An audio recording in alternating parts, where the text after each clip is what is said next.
Happy Thursday. Hey, Bible study. Hope you all are doing well. Good to see you, Cheryl and Davises, Sharon, Becky, Carolyn, and all others who are joining us. Welcome.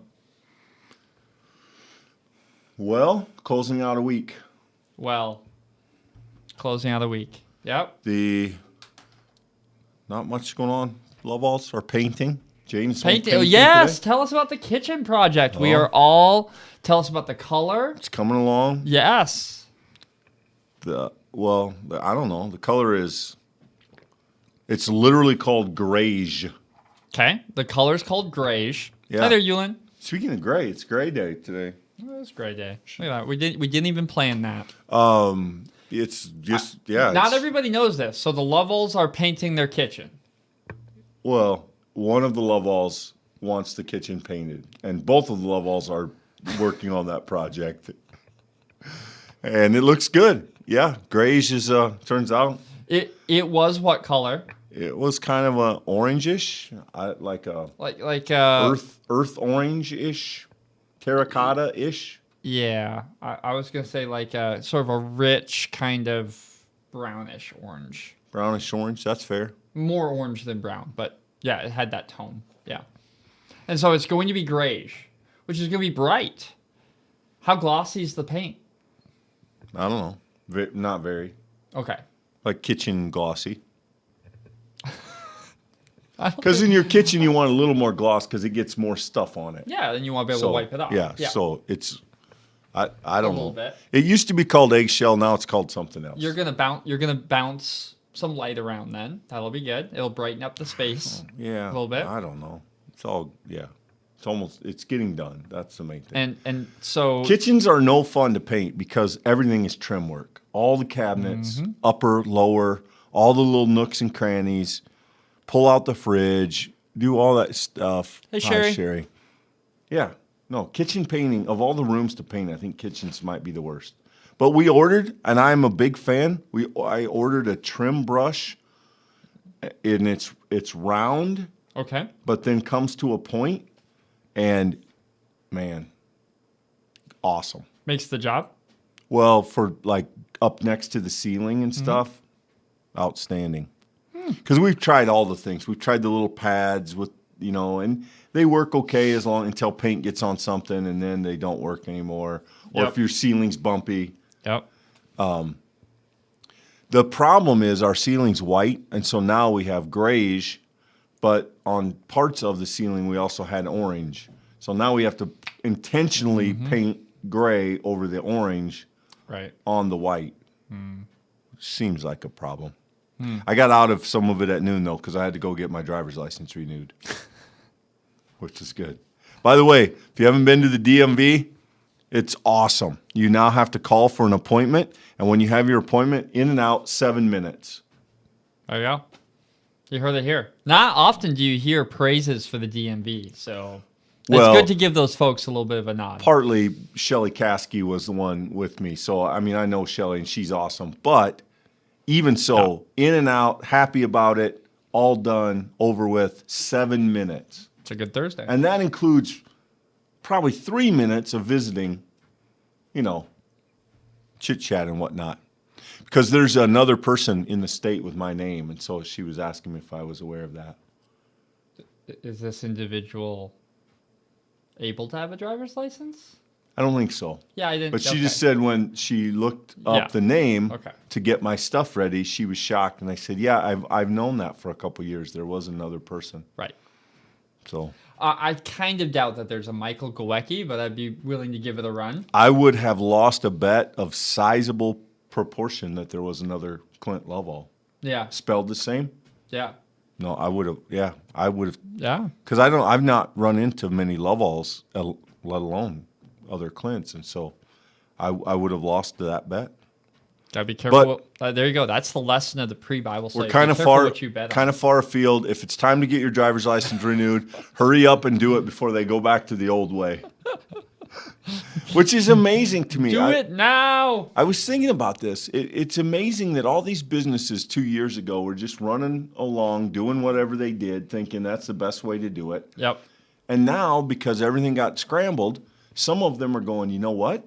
this other way of doing it might be better. Right. And it sort of let everybody try new things and experiment and decide on some improvements. Yeah.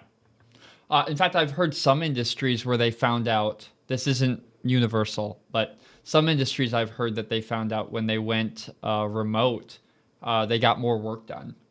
Yeah. Like the actual output of the company increased. Well, and they quit going to big meetings and conferences. I wish Presbyterians would quit having meetings. I get to drive to a meeting tonight in Paulina, You could be Iowa. painting tonight. I'd rather be painting. Whoa! Yeah, because I painting feel like that would have been a fun straw poll, to be honest with you. painting is in my own house. It's not 2.5 hours in a car for a meeting. I wouldn't have picked painting. You would drive to a church meeting? Yeah, I'm not good at painting. My wife won't let me do it, so that this wouldn't actually How'd you apply. do that? That's genius. No, no. You I like didn't- painted the wash machine or something and No, then I got didn't fired I from didn't- painting? I did not manipulate this. I'm legitimately bad. That is... How can you be bad at painting? It's a wall. You just put paint on it. I get paint everywhere. It's on the floor. It's on me. It's on the stuff. I really You're the tried. kindergarten kid who teacher won't let them do the paint workshop. Yeah. No, my wife... You dip the thing in the... Originally in our marriage, that was a thing that we did together. And then there came a point, and it was silent. There just came a point where painting happened without me. And then I realized, yeah, You've been fired? I've been fired. That's a great idea. So It's not an idea. I'm gonna go home no, today. This is not an idea. This is not, I don't recommend. nobody tell Jane. I'm going to go home and spill paint, and I'm going to paint some stuff. Oh, and then it's recorded, and Jane will find it. And, what could go wrong? I don't know. I'm an average painter, I think. I mean, I suppose I'm about as good as most normal people at painting. I don't know what's to be good at. I mean, as long as you get paint on the places it's supposed to be, And not on the not places. where it's not. Yeah. I'm pretty good. I'm pretty good at edging. The points that I reach. Part of it is you've been in our house. We have a beam across the top, That's tough. and part of it goes over the stairway. So we're trying to figure out. You have to kind of get on a step ladder, hold yourself up on one side of it while you try to paint above your head on the other side. It's not conducive to neatness. Right. Carolyn's with us. So last night, change of direction. Switch. Last night, Carolyn introduced me to the game Quirkle, which came up in conversation. She talked about it. Yeah. And we're going to own that game. You like Quirkle? I was a big Quirkle fan. I was just watching, so I haven't actually tried it Yeah, yet. I may actually still have that up. No, it's like shapes and colors, and you have to arrange them, and there's strategy. It's much more. If I just showed you the pieces and said you line up, you match colors and shapes, I think you would underestimate the strategy involved in trying to do well. There you go. There's Quirkle. See, that doesn't look particularly strategic, but it's very much is. Well, more strategic than like dominoes? I would say yes, based on what I saw. But I mean, I watched this game for 15 minutes, so I'm probably not qualified to say that. Well, there you go. But Carolyn, well done in introducing Quirkle. Because you can do some things that might be good for you, but you also want to make sure they're not good for somebody else, and you've got this whole No, I was intrigued by Quirkle. I think I want to add it to our game collection. All right. Well, when you get it, report back on your findings. I'll bring it. I'll do a demonstration, Quirkle demonstration. Quirkle demonstration. Wow. Sure I'm sure wouldn't be a waste of everyone's really time. entertaining. I was entertained by the people playing Quirkle last night, especially by the newbies who were struggling to understand some of the Quirkle concepts. Quirkle concepts. Yes. Because you just turned a phrase. Because you can put things some places, but you can't put them other places. And sometimes you could put multiple pieces here, but you can't just start putting them. And it took a while for the newbies to kind of catch on. as it always, as it should. Wait a minute. So you were enjoying watching the newbies play a game you hadn't played. I was enjoying. That's a little I meta. was enjoying watching people figure out something I was also trying to figure out with them. Wow. I guess. That's a good last word. I can't top that. Yeah. Thanks for being with us. We'll see you on the other side for another Quirkle concept.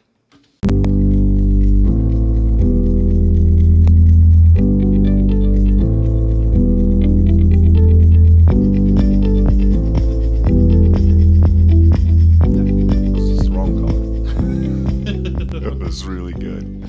Hey everybody, welcome back as we close out the week in 1 Timothy, close to closing out the book. We'll probably get through, we may get through this book at the end of next week, but we'll see how that goes. Today, coming off kind of a speed bump yesterday, some difficult texts conceptually, sociologically. We move back to, I would say, closer to the core of this book. And we really get we close the week with a kind of double-barrel dose of Paul.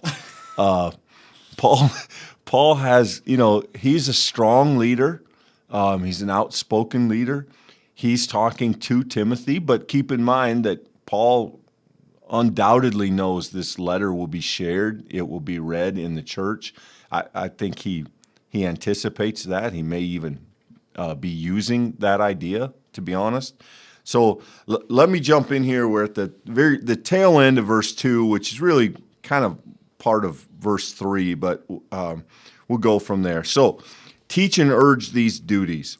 Whoever teaches otherwise and does not agree with the sound words of our Lord Jesus Christ and the teaching in accordance with godliness is conceited, understanding nothing, and has a morbid craving for controversy and for disputes about words.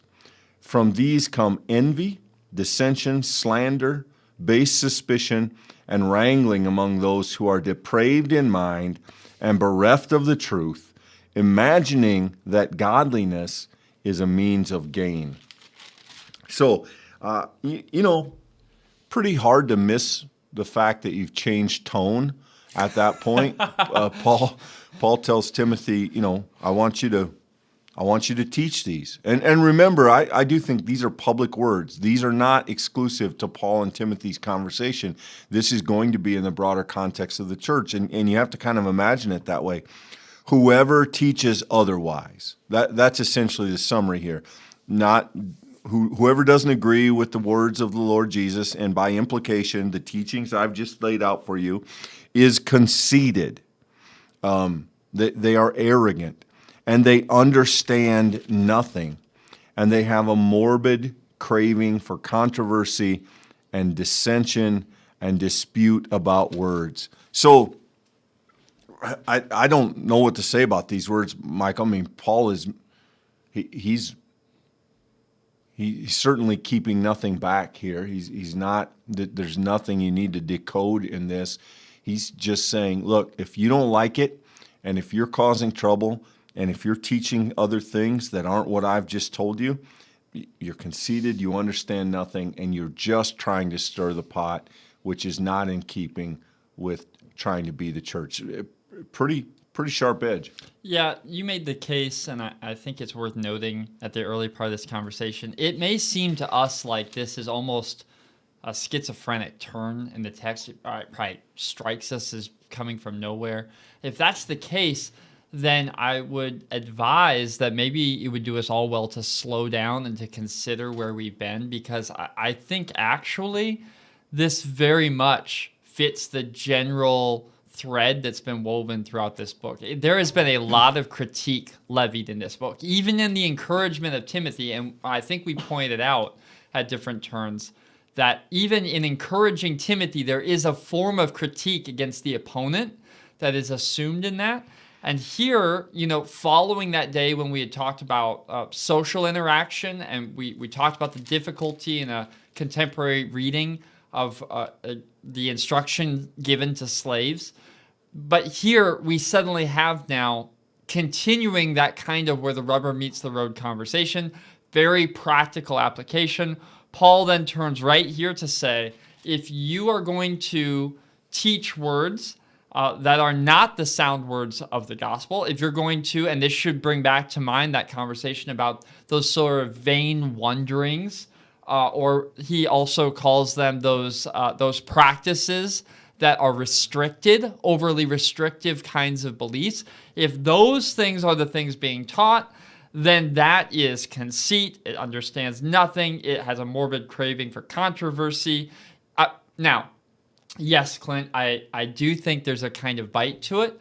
On the flip side, we all have had an experience of someone who was using words and they were destructive. A person, we probably wouldn't use the word morbid craving for controversy, but there are times when people take it too far and they begin to say and teach things that not only divide the community, but in some cases they really do harm to people. And when that happens, Paul makes it clear that is a point to achieve correction. It's a time to separate, to distinguish. Clearly that requires wisdom. But I just want to make the case here that I do think while it may seem that this is abrupt, I think one can make a case it does fit a general tone that we've seen throughout. Yeah, and I would say even in maybe a broader sense, Michael, you can read these words and think of Paul as coming off a little arrogant himself, maybe coming on too strong. There's no doubt that Paul is a strong leader. He's an outspoken leader. However, what's really interesting is when you compare these kind of words with other things, we've seen even in this study other places where Paul says, look, stop fussing at each other about rules. Treat each other kindly. Take care of the weaker brother or the weaker sister. There have been just as many times in Paul's writings where he's taken a pastoral tone. What really seems to set Paul off is the idea of causing conflict and division within the body.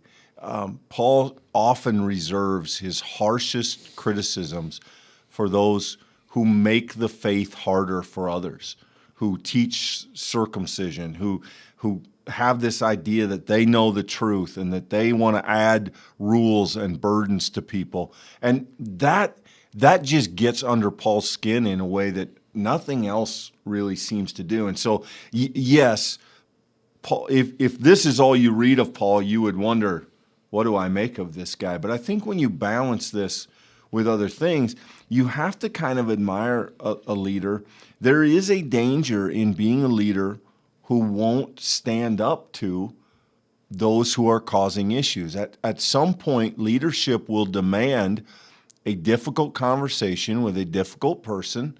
And when we as leaders or when we as, family members, whatever, avoid that long enough, we actually make it worse and not better. And so, then he continues here, when you do this, that's when you get envy, dissension, slander, suspicion, and wrangling among those who are depraved and bereft of truth. And this last bit about they imagine godliness as a means of gain. In other words, they're in this for what is good for them, either notoriety or perhaps even wealth, the acquisition of stuff. These are harsh words. And unfortunately, Michael, history's not short on examples of people who have used the church for their personal gain. And I suspect when they have to answer for that, it's not going to be good. And Paul is prefiguring that, I think, to some extent. Yeah. In fact, I think the point that you were making about Paul may be coming across strongly in a section like this is in some ways fleshed out in this very exact phrase. Imagining that godliness is a means of gain makes it clear that the opponents in Paul's view are pursuing this form of teaching and they are reaching towards this end not for the sake of the other, not with the other's best interest in mind, not out of a servant's heart, not with humility, but rather at the core with self at the center. That is Paul's shortcut to anger. I mean, Paul has a very short half-life between recognizing that kind of self-centered reality and then quickly turning to the denunciation of that. He sees that as antithetical to the gospel itself. Yeah, not to jump on top of you there, Michael, but because for Paul, if we are at the center, who isn't? Right? Then it's not about Jesus. If it's about me as a leader and not about Christ, and I lead as a follower, then for Paul, the ship is sinking. Yeah. And that pushes his buttons in a big way. That said, I don't think for most of us we should take literal sort of advice from Paul and start going around calling people depraved of mind and bereft of the truth. That's probably not the way to start off a coffee conversation, right? But seriously, I do think we must be careful with the ideas that we allow to dominate our attention. That was true in Paul's day as the church wrestled with some of the practices of what it means to be a Gentile while also a Christian. That also applies today. It really, as we consume the news on television, when we consume our friends' lives on our devices, when we get our ideas from such a variety of sources, some of those, if we're honest, we don't even know where they come from. I do think we today also as Christians should be very vigilant in what we allow into our life. In the same way that a person who cares about their health is careful about what they eat, I think the ideas and the thoughts and the time that we spend engaging with substantial matters should be measured with some discernment because we might easily find ourselves on the other side of this line and numbered with those who Paul would say are ultimately serving their own ends as opposed to the ends of the body. And no Christian wants to be there. And there's a warning, I think, even in our present time, to be careful about what we allow in through that gate. Yeah, and there may be a temptation for Paul to come on even stronger than normal because he's doing this from a distance. He's addressing this danger to the community without being there. And if he were there, I suspect he could, narrow his comments to the particular people. He would take them aside. He would rebuke them. He would instruct them. He would correct them, whatever that may be. But he's now trying to do that through Timothy. And whatever is happening is already entrenched. It's not just a danger. This is something that is going on. And that makes it more difficult on Paul's end because he has to now root it out. He can't prevent it anymore. He has to fix it. And that's always more difficult. It is always to squash. It is easier to squash something before it gets established. But that's not the case in this community. Whatever is there is already there. And so Paul has to kind of try to root it out and get rid of it. And he has to do that from second chair, with Timothy really being the point person and Paul being the person giving advice. And so I think he wants to make it very clear how he feels about this situation to try and put Timothy in a position of succeeding. At least that's how I read it. It's very tempting, both in the early church and as it is today, both for lay Christians as well as for ordained Christian leaders, to pursue our faith in such a way that points back to us.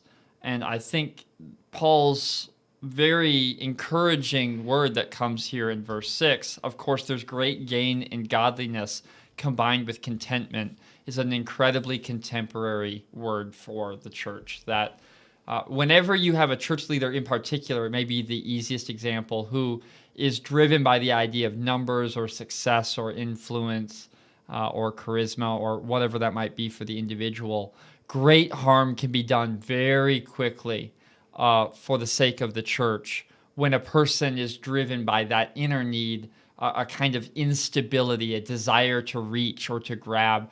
I think there is deep levels of wisdom beyond what we're going to be able to really unearth in a conversation like this, in that idea that godliness must be combined with contentment. That if we find ourselves never content, it's likely we're not living in the kind of godliness we've been called to. And that is particularly prescient, that's particularly important in the midst of a congregation where the leadership, Paul has identified and is now clearly saying, is reaching for ends other than for the sake of the furtherance of the gospel. And when that selfishness is called out, Paul says the only metric by which one can see health is the measure of that godliness, that right Christian character combined with a kind of contentment that only comes with being in Christ and living that out faithfully in the Christian community. Yeah, I think the last word that I would add there, Michael, is if we notice the movement from the morbid craving and disputes about words, these are really pointed at an individual. And then if you see the next sentence, from those come envy, dissension, slander. Those are intended for the community. So what one person contributes can have a negative impact on the broader group. And I think this is the danger. This is why, for Paul, it is certainly a matter of right and wrong. It is certainly a matter of theology. But in its simplest form, it's also a matter of math. You have one or two people threatening the faith of dozens of people, hundreds of people, whatever that number might be. And Paul, whatever else we could say about him, Paul is certainly aware of the impact that one person trying to grab leadership for the wrong reasons, teaching the wrong things in the wrong way, can have on the church. A ton of damage has been and can be done by false leaders who are about themselves. We've all seen it in churches. Some of us have lived through it in church communities. And when it happens, it is majorly destructive. And if I think, to Paul's credit, if that means he has to step on some toes and offend some people by being a little rough around the edges, then so be it. That's what he's going to do. If he needs to swing a sledgehammer, he's going to do that in order to try and protect the community from those kind of influences. And it comes across strong, but really, I think it's passion. Yeah, it's passion.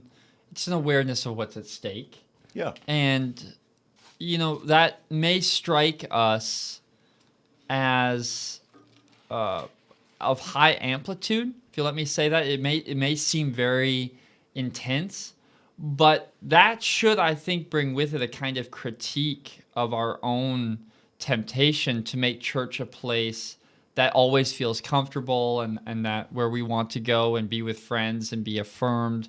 I mean, these are good things, and a church should do these things. But Clint, I think it's also important that we recognize that our church community must also be a place that challenges those things that would allow us to continue our life living as if we didn't need a savior. And here we have leaders in the church who are teaching things to the body that would lead it to believe that there are things that they need to do which will result in either the advancement of their salvation or maybe even the achievement of their salvation. We don't know the subtleties of the arguments at hand. What we do know is that Paul has no time for those who take Jesus Christ out of center seat. So if I have a concluding word here, it's, for us, that's the question that comes back to each of us. You may not count yourself a leader. Maybe that's a term you wouldn't use, whether you should or not. But every single one of us is responsible for Jesus Christ being at the center.